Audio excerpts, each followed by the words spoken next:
Okay. ఇందాక మీరన్నారు గదా! ప్రొలాప్స్ అని. దాని గురించి చెప్పండి. యాహ్! సో, ఏంటంటే సేమ్ ఈ ప్రొసీజర్‌లో ఆఫ్టర్ డెలివరీస్ మనకి వీక్ అవ్వడం వల్ల కొంతమందికి ఓన్లీ బ్లాడర్ సంచి లైక్ యూరినరీ బ్లాడర్ ఒక్కటే కొంచెం కిందకి జారుతుంది. దాన్ని సిస్టోసీల్ అంటాం. అండ్ కొంతమందికి యూట్రస్ మొత్తం కిందకి జారుతుంది. దానికి కూడా స్టేజెస్ ఉంటాయి. స్టేజ్ 1, స్టేజ్ 2 మొత్తం కంప్లీట్‌గా వస్తే ప్రొసిడెన్షియా అంటాం. ఓకే. సో, దాంతో పాటు మోషన్ పైప్ కూడా కిందకొస్తుంది. సో, కొంతమందికి అన్నీ యాస్ ఎ కాంపోనెంట్ అన్నీ కిందకొస్తాయి.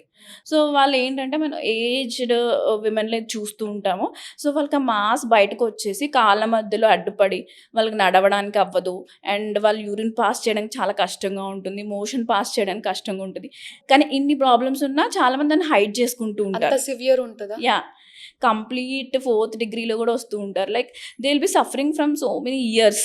ఆ మాస్ అంతా బయటకొచ్చేసి వాళ్ళు ఎక్కడికి బయటికెళ్లరు. అంటే సో సిగ్గు పడడం ఇది లైక్ ఇది ఎవరికీ చెప్పుకోవడం ఇష్టం లేకనే అది హైడ్ చేసి అంత సఫర్ అవుతుంటారా? యాహ్! అంటే ఇది ప్రాబ్లమా? కాదా? చెప్పుకుంటే ఏమనుకుంటారు? అసలు వాళ్ళ సన్స్‌కి గాని, డాటర్స్‌కి గాని చెప్పడానికి సిగ్గుపడి సరే దీంతో మేనేజ్ చేద్దాము. సో, అలా అని ఏంటంటే అది లైఫ్ థ్రెటనింగ్ డిజార్డర్ కాదు. అంటే ఇప్పుడు అది బయటకొచ్చినంత మాత్రం లైఫ్‌కి ఏం డేంజర్ లేదు కాబట్టి వాళ్ళేంటంటే దాంతోనే లీడ్ చేస్తూ ఉంటారు. బట్ క్వాలిటీ ఆఫ్ లైఫ్ అనేది ఎఫెక్ట్ అవుతుంది. ట్రూ. ట్రూ.